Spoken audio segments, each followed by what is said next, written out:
Hello, everybody. Welcome to my session. So today, ideas for lean, maintainable, and productive Jakarta EE microprofile project. So I thought what I can do differently. Usually I hacked all the time. And the problem is if you only have 45 minutes, you can only manage and in best possible case to do some CRUD, create it, update, delete. I said, okay, I will try to show you or what is my idea about maintainable projects today. I challenged Ivar and said Ivar should ask as many questions as possible. You can ask in chat and Ivar will interrupt me and ask questions directly. So I like interactions. This is Jakarta Live and it should be not monologue. It can be, highly interactive session, which I really appreciate. Okay, so I still like Java. So I actually do Java all the time and I really appreciate it. So that is my introduction. Maybe more interesting is the podcasts. There are lots of podcasts with various Java and Jakarta EE people. And why I do the podcast, because I never have time and conferences. I noticed to spend some time or socializing, and podcasts are a great opportunity, because the other my guests cannot escape. They have to sit and I can ask them questions whatever I like. So I really appreciate that. And and there are some of the podcasts which are related. For instance, Jakarta EE Microprofile. So there was a podcast about runtimes or servers. There is a podcast from old J2E to serverless, and also Lambda serverless on Microprofile on Lambdas. So there are recent podcasts. What I also did, it will be published soon, a podcast about Omnifish, which is also related to Java in Jakarta EE. Okay, what's also interesting, I think I got a brilliant idea. So what Airhacks TV is, it is a monthly show. The first Monday of the month, I'm answering questions. And if the 100th episode hit, I got the idea what I should do is I should go always 100 episodes back and see which questions were asked 8 years ago. And what's really stunning is it is almost identical questions to today. So regarding microservices and REST. So yesterday was the last show and it's going to be published today in 9. And there were exactly the same questions regarding Jakarta EE, how to structure applications. And what I even did yesterday, I pointed to today's show, say today I will answer some of the questions. Okay, so if you have any questions left, you only have to go to my GitHub gist and ask the question and I will answer live. So there is no registration needed, nothing. Okay, there is registration required. If you like, you can attend my online workshops. And now let's start with the content. So first, I don't even know how to call it. So what I did all the time is actually this web and CDI container. And this is how it, what I saw, I would say 10 years ago. Web was like JSF and JAX-RS and Java application servers. What we also had, we had this yellow boxes are applications. So we had a shared deployment model.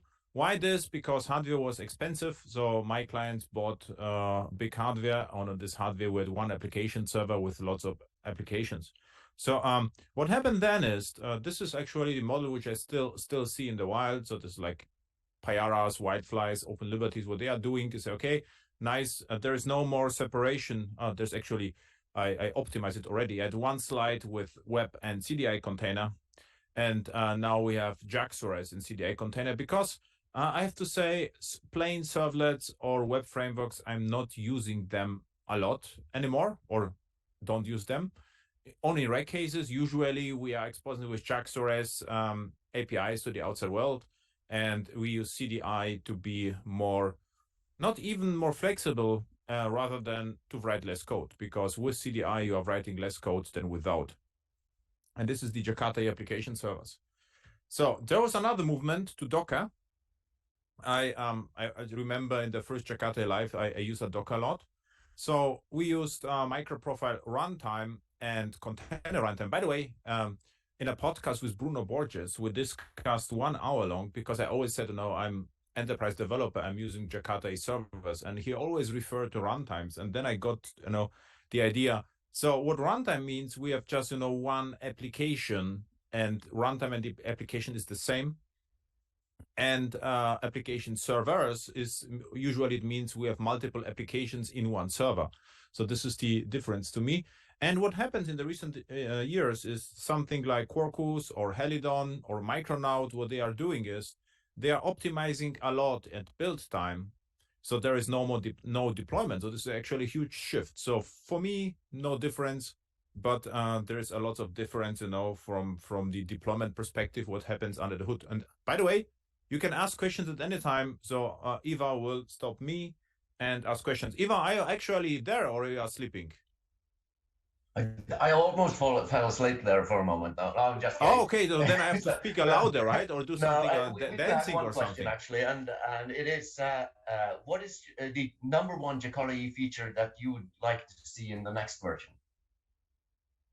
It is already in the next version. I would say CDI Lite is already part of Jakarta 10, right? So this is, Yeah. I think, extremely important.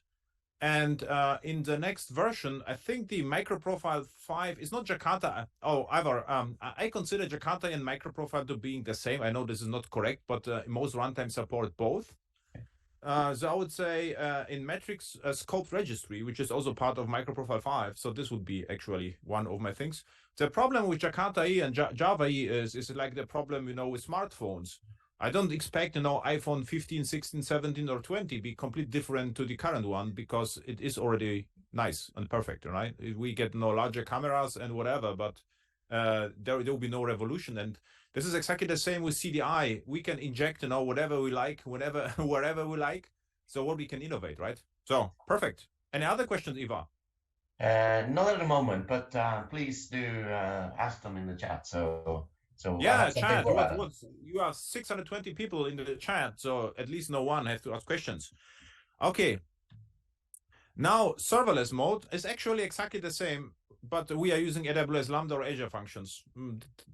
No difference there. And yeah, just wanted to mention it's also a thing. And I actually listened to a session about OpenGen9, I think, and Open Liberty prior to my session, and I also mentioned this. So what's the deal?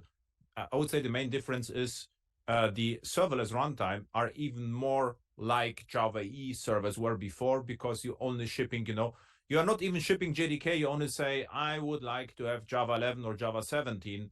And in the cloud runtimes, the JDK gets installed. So it's actually even less responsibility for developer and more responsibility to the cloud owner. Well, this is always the idea of application servers. Okay, design. So, but this was, you know, I usually talk a lot about serverless, not today. Today about more about code. And by the way, how I got the idea, or what I appreciate about Java EE, you will like it, Eva. So the story is, it's a crazy story actually. So I delivered a session. It was 10 years ago. Yeah, 2012, 10 years ago. As you can see, that's me. The only thing was we didn't have any problems with energy back then. So I still have no glowing apple no more. Now my logo doesn't glow anymore because we have to save energy. But back then, I submitted a talk. Java 6 is the future is now, but it's not evenly distributed yet. And the talk was recorded. So with NetBeans and Glassfish back then, it was JDD 2012. And I got reinvited again, and I was in Krakow now in October. So actually, I don't know, 2 months ago, roughly.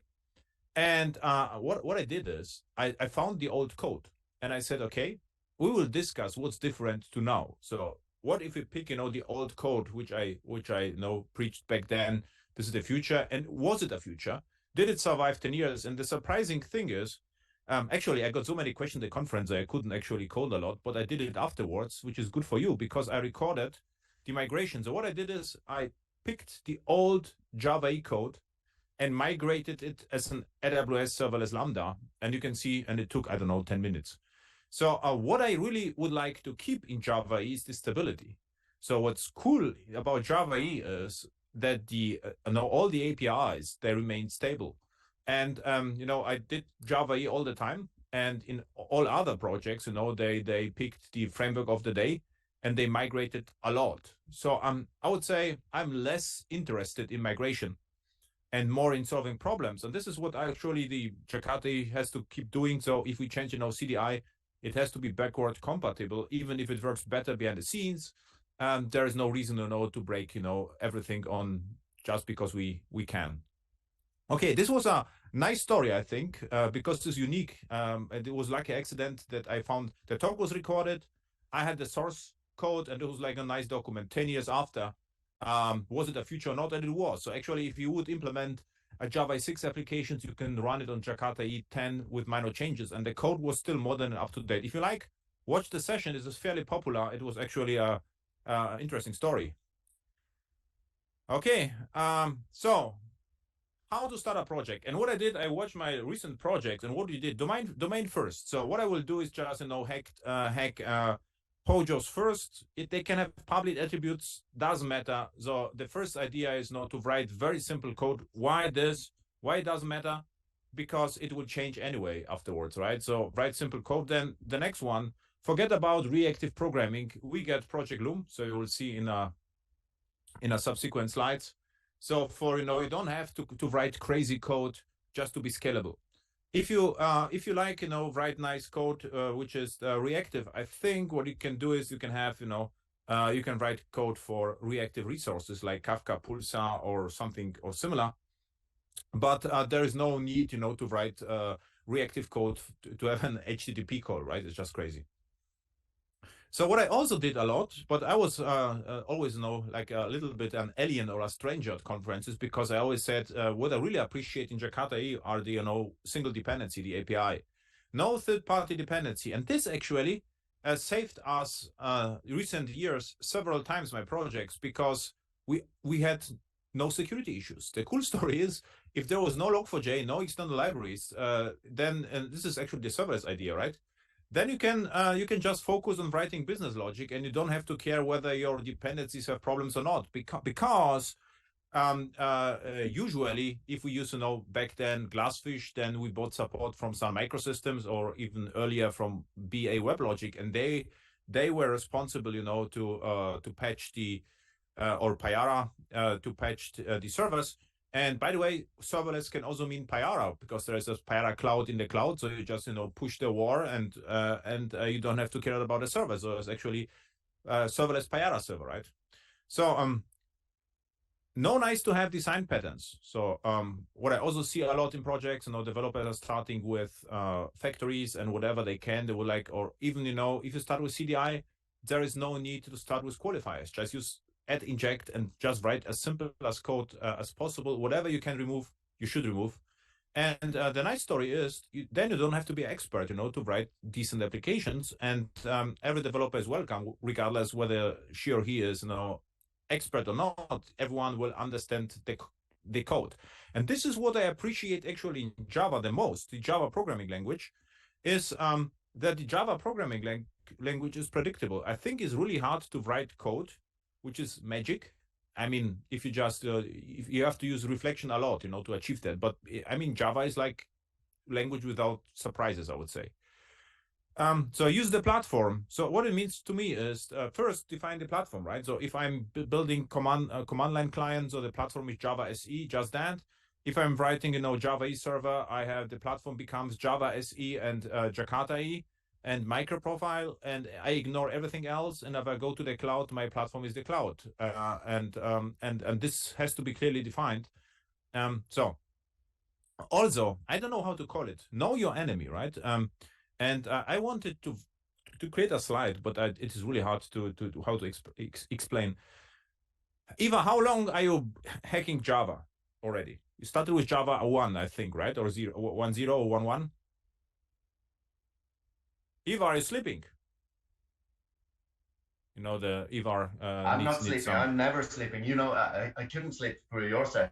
But do you want a question, or do you want to wait till the end? I wanted to ask you a question. How long you are hacking Java already?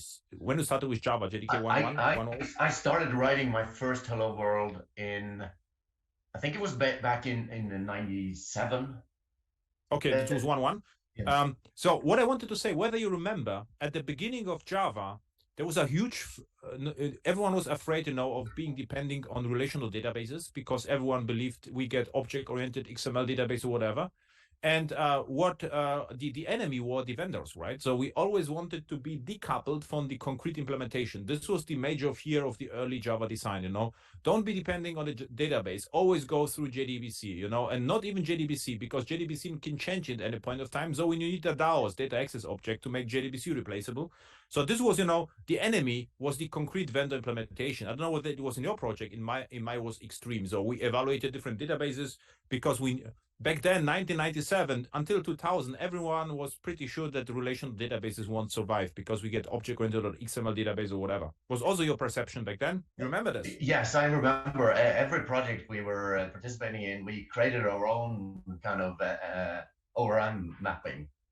So yeah, basically, yeah. Perfect. So this is also my perception. So it means, back then, we decoupled from everything. Right now, if I, for instance, go to the cloud with my microprofile or Jakarta EE, what is the enemy? The enemy is infrastructure as code, because I spend a lot of time fighting, with the infrastructure. If I use Terraform, I have to write, thousands of lines of Terraform code, and the major effort is not the cloud. I would say you spend a lot of time with the security infrastructure as code. So I would say in the cloud, your enemy is the time. So I don't think it is worth to decouple from everything in the cloud. I would just pick whatever the cloud has, write simple code, and you will win. So this is actually the idea. And with Jakarta EE and Microprofile, you can write that simple code still. So some of the APIs become less important. For instance, security is in the cloud. You can put a lot of security to API gateways. You don't have to implement them internally. But I would say the majority of Jakarta EE APIs and Microprofile are still great, and because you can write in simple code. So the last one is measure first and optimize. So this is also a common one. I ignore any optimizations in the first iteration of the projects, and the first iteration can take 5 months.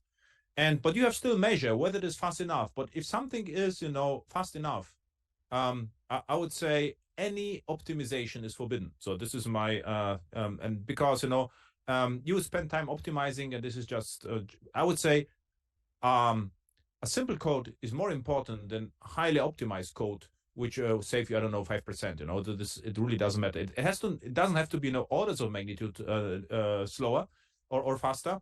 I mean, it should be a good balance, but forget about optimizations first. Okay. Then Java SE features first, write simple code. First, we had preferred Java SE library. So what do we have? base64, string is blank, string is empty, logging ships with Java. You don't have to use third-party libraries for it. And Java 17 ships with records. So if you have a record, you don't need to generate getters and setters, because we already have our records.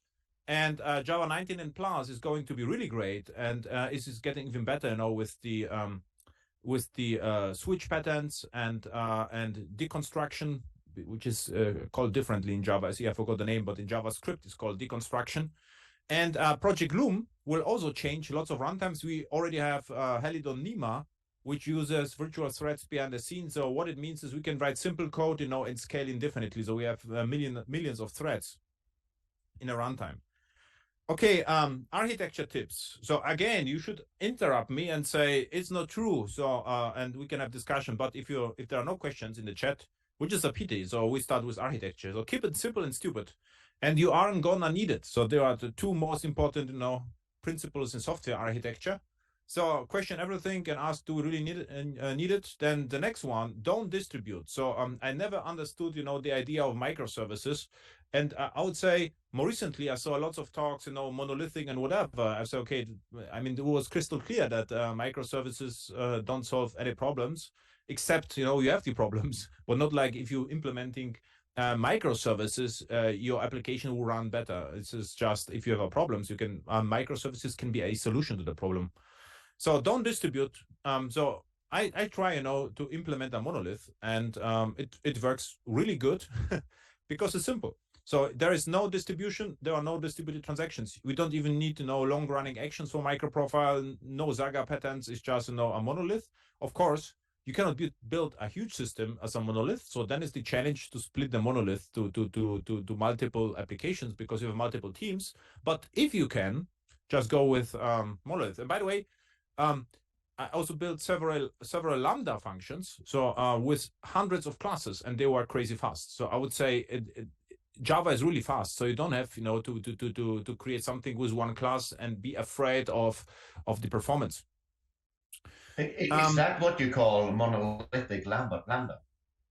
Yeah, what I called monolithic Lambda is my Lambda currently is a JAX2S application with several hundred endpoints and 500 classes. I would call it monolithic because I have it on that slide. I have another there's another school of thoughts, and they are talking about single purpose lambdas, and what they are doing, there's just a lambda. I know if you would have create, read, update, delete, they would ship four lambdas, one for create, for read, and for update and for delete, and I don't get it. So because if with Java it doesn't make any sense. If you are using Python, Node.js, it has, because they or Rust, because they usually don't have something like a JAX2S, right? So yeah. And by the way, Ivor, if you're interested, so go to the Lambda or to the audience and take a look at Node.js and Python examples for HTTP Lambdas. You will see what they are doing. They are using switch statement. They say, if HTTP method get, then do this. If post, then do this. It's exactly what you did, Eva, with servlets 1.0 1997, because there was nothing. So we got the HTTP request, and in a switch statement of if else. So my do get method in servlet in my first project was that long that we got trouble with the compiler because the method was too long. So this happens again with Lambda. The nice story is with JAX2S, for instance, Quarkus and Micronauts, they ship with extensions. What they are doing, they are receiving the HTTP event and they are passing into JAX2S. So for me, Lambda or not, it always looks the same. So asynchronous invocations for asynchronous use cases. Otherwise, everything is synchron. Reactive programming for reactive use cases, and start with nice monolith. So this is my advice, and it works good. Actually, it worked great. So navigation help. So if you start a new, I always pick standards, whatever standard means. Or in Java, for me, a standard, I would say 15 years ago was Ant for building. Now it's Maven. So use boring technology, whatever, and Java and Microprofile are extremely boring. As you can see, 10 years ago, my code still runs now without any changes. This is a great sign. Start with the least common denominator. So okay, what runs everywhere? So this is interesting, what will run on all clouds. And if you think about this, for instance, if you have a JAX2S application, it will run as AWS Lambda, as Azure Function, as Oracle Function, as a bare metal application, as a Docker container, and then in Kubernetes ECS Fargate. So we can actually have the same source code and run it in serverless, in serverful applications, which makes a lot of sense. Make explainable choices. So for instance, right, in my current project, I always challenge, though, do we have, to use Lambdas? Why we don't use, Docker containers or whatever? So, okay, we can do, Kubernetes, but then you are paying for environment at least 500 euros a month. And with Lambda, we can have as many environments as we like, and then the discussion stops. So, because if you go to the cloud, I'll interrupt you, as you told me to. So we have a question about this that you actually answered right now. So that is, why are you using Lambdas if you're using a monolithic application? And that is a cost thing. Yeah. By the way, Ivan, what also changed, there's for me, the major difference between on-premise and clouds is, on-premise, I only implemented the application, and I was not allowed actually to fiddle with the, with the servers. In the cloud, usually we are responsible for a lot more, for the entire environment. And as you know, clouds ship with hundreds of services, and they are very similar. If you go to Azure, the recent services, Azure App Service and Azure Container Apps and whatever, they are all identical. But if you look at the economics, you will see in one service you pay all the time, and the other service you will pay per invocation. Also, they are doing almost the same. So I would say in clouds, the only thing which matters are costs. And all decisions are around costs. If the costs don't matter, we can stop discussion, because I will buy the largest EC2 machine, which is available in the cloud, ship my jar, and I'm done. Then I'm a cloud native. But it is going to be expensive, too expensive. So I would say all my architectures are around costs in recent 3-4 years. If you are in the clouds, if you don't do this, the cloud has become so expensive, then either the project will die, or you will have to move back to on-premise data center if you still have them. Some data centers are too small. So very good. And So another question before you go on, and that is very good. Yeah. So you talked about compatibility and keeping things running on very outdated SE runtimes. Do you prefer, or are you mostly using newer Java SE version like 17 and above? Or yeah, I'm using Java 17 above, not just in the leisure, because there is no LTS above 17. But all my projects right now are Java 17. Yeah. Always the highest Java SE available. So this is a must. And this I started with Docker. As a Docker started, I was using the recent Java because there were no more huge Java migration projects, right? Okay, and simplicity and standards. For me, standards means simplicity. This is the reason why I still like Java EE and Jakarta EE. As I started, this was I always introduce myself like what happened in 1999. There were lots of application servers for a single consultant as us. It was mission impossible to understand more than 2 runtimes, and Java EE made it simple. So if you focus on Java EE, you are able to understand more than 3 vendors. And this is why I like Java EE, Jakarta EE, Microprofile. And this is what I also think that simplicity means standards, because standards are a subset of the thing. And this is also, you are forced to self-constraining yourself. It's like I'm just using whatever's in the API. And what I know is that this is actually enough. But if you don't have the constraints, in Java, you can use millions different frameworks and no one knows what survives. So this is the problem. To give you a concrete example, Quarkus. In all my Quarkus project, I just try to stick with Jakarta EE and Microprofile, and I ignore all other Quarkus extensions. Why? Because the chances are the lowest, then the Microprofile extensions will die. Why? Because there is a small write behind or weld, and if you use other funky Quarkus extensions, then it is very likely that these extensions are implemented by a single developer or 2 developers, and they lose interest and go, there's another framework of the day. They will cancel the Quarkus extension project and move on, and then I'm sitting on the extension, and the next Java SE release, it will die. So the ultimate internal structure. So I do it for years. This is also one of my philosophy. If there is a pattern or pattern standard, I try to use it. And the only pattern I know is boundary control entity. It is older than UML. It was implemented, I think, by Ava Jacobson. I always confuse both amigos. By Ava Jacobson, he started with boundary control entity. And all my projects for years have the same structure. So what I can give you of a feedback, I used the project with lots of developers, the structure with lots of developers. And after establishing the structure, I never got, question where I should put the class. So it is obvious. No one thinks about this twice, which is very good sign. So very boring way of structuring, Java EE applications. So how this looks like, this by the way, are the icons, boundary control entity. So boundary is JAX-RS, control would be a reusable POJOs. So for instance, concretely in Jakarta EE, we have, let's say a component would be a package here, a package with Java package with the name, let's say, Jakarta EE live stream management, right? And the boundary would be like stream management, start stream, stop stream, or change stream. So in the boundary, there would be JAX-RS with some JAX-RS annotations. Then would be a POJO with without any annotation except request scoped or application scoped. And then if we have streaming, sockets, and payment, whatever, this would be POJOs which are injected.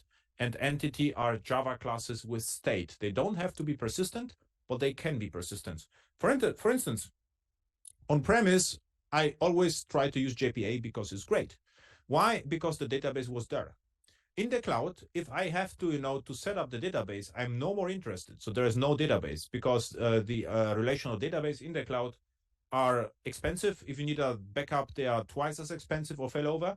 And you have to set up them with maintenance windows, backup windows, and, leader follower and all the stuff. You will spend a days of doing this. And if you use something like Object Store or S3, you can store, Java graphs as JSON objects. And we do it with JSONB, for instance. Actually, yesterday I wrote a and a small example for upcoming workshop, and I use JSON-B to deserialize the lambdas parameters as JSON, and it worked great. So instead of using Jackson, whatever, it's okay. JSON-B works great. Is one dependency, Eclipse JSON, and it worked out of the box.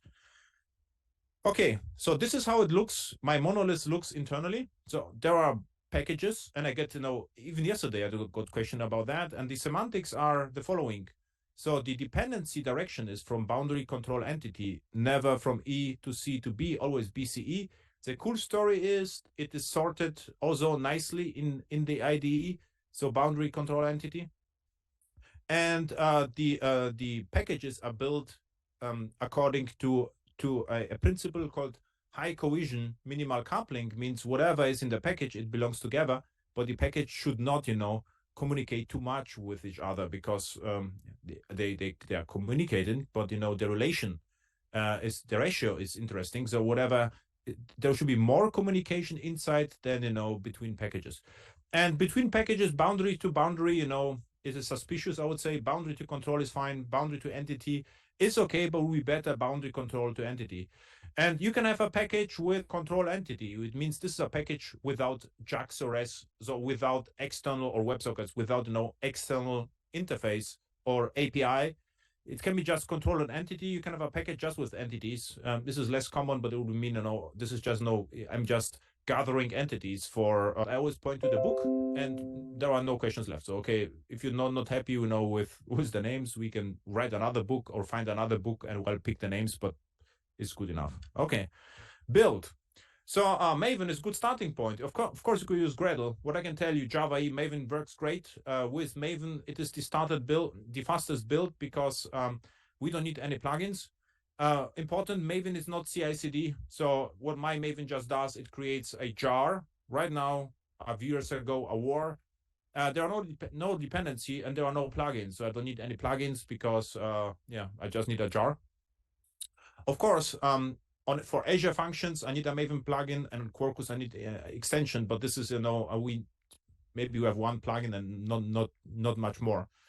And all the automation happens in CI/CD. What means, for instance, if we need, let's say we have a relational database, then we need a Flyway DB for migrations. Then for me, it would be a stage in the CI/CD pipeline. It would be not a Maven task. So Maven is built, and CI/CD pipelines are automations. Okay. And I fully rely on Maven conventions, like test for unit tests and IT for integration for system tests. So use standards whenever possible. So runtimes. So actually, everything is still absolutely interesting. We have bare metal virtualization, containers, and serverless functions. And Eva, you see, this is your question from before. So serverless doesn't have to be more cost effective.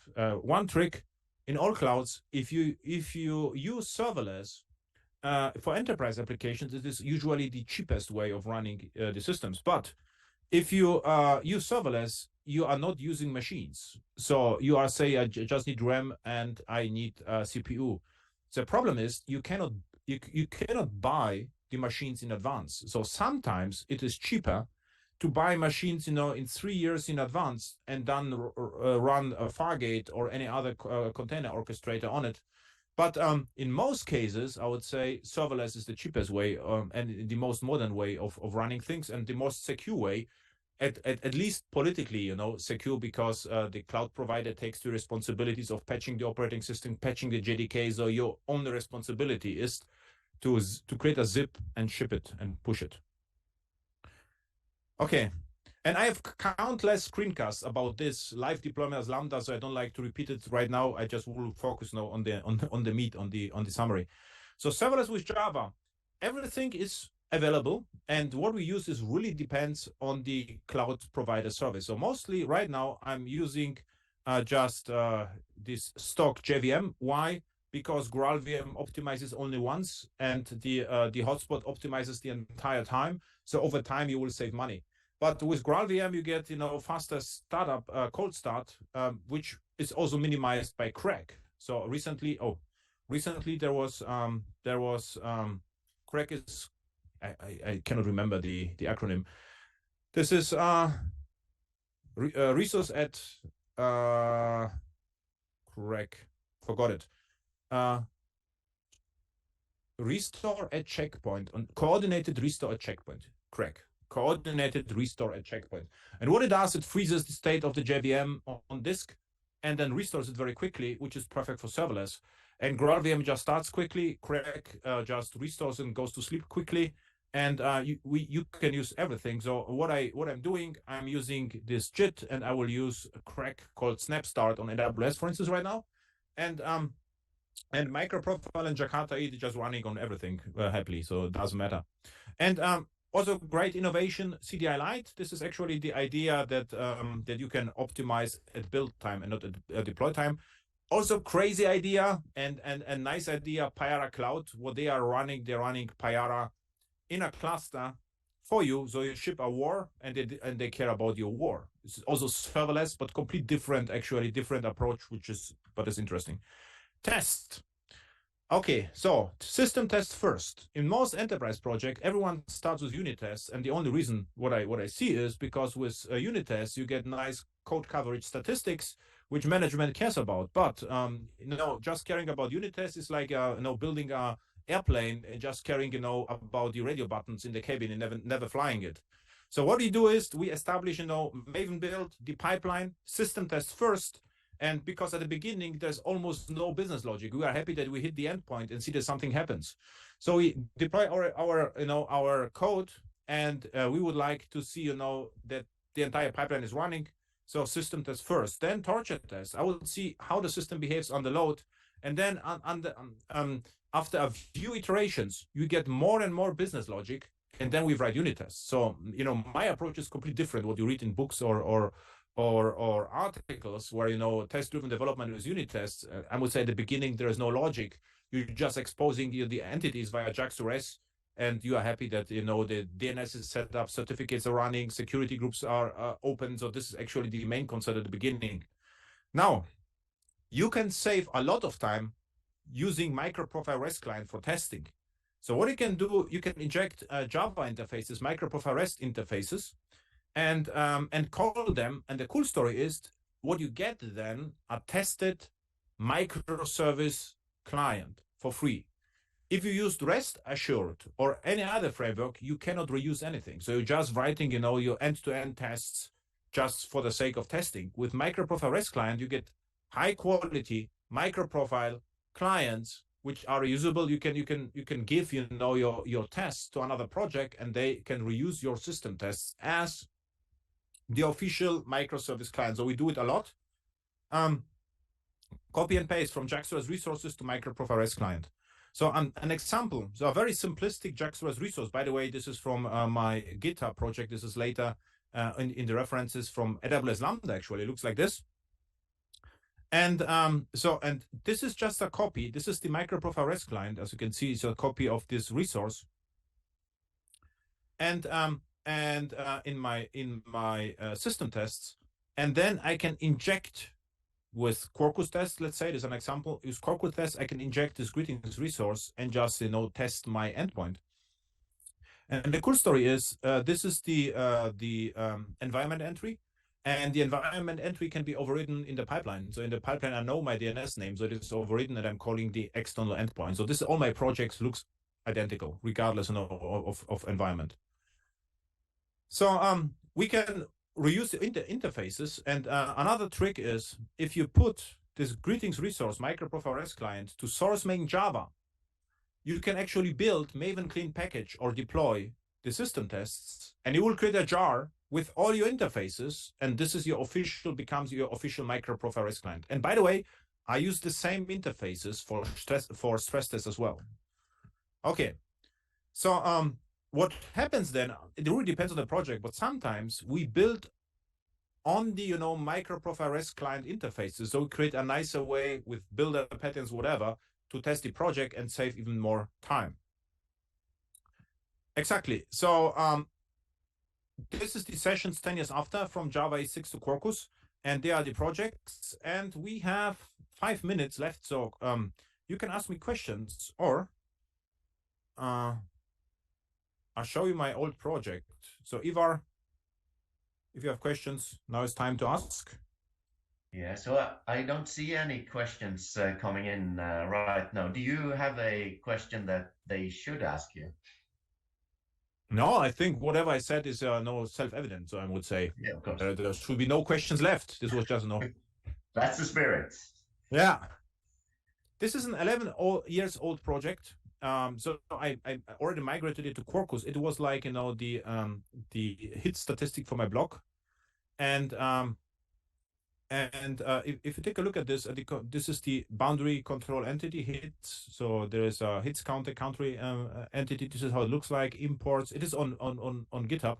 A problem I have in most projects, I have NDAs. So I cannot show you something from production. So I try now to find something which I can share with you. So logging. So we have several logs in boundary statistics. We have a daily statistics resource, which is JakartaOne, which hits per day. This is yesterday, today, or whatever. We have the control, which is the calculator. Application scope gets injected. We have an X-ray logger is my logger, which I hope this is an old code, so 11 years old, but it uses what? Java util logging. So I was a little bit afraid, not that I'm using log4j, but Java util logging. What I use right now is Java system logger. Is even lighter than this one, but I did it, 11 years ago, and it's still the same code. We have the entities which are, yeah, exactly, not persistence. In this particular case, it was JaxB. Right now, I would use JSONB. Yes, again, this is old code, and I used back then JaxB to create JSON formats. Right now, I would use JSONP or JSONB. What it depends on the flexibility. If we have, to ship multiple versions of an API at the same time, I use JSONP because it's easier to have, in the new version, there are new attributes. In the older version, there are no attributes. If you use JSONB, which is a Java class, which is annotated, you get a problem that it is really too hard to differentiate between not existing attribute and attribute which is null, for instance, right? Okay. So Adam, we have a question for you. Very good.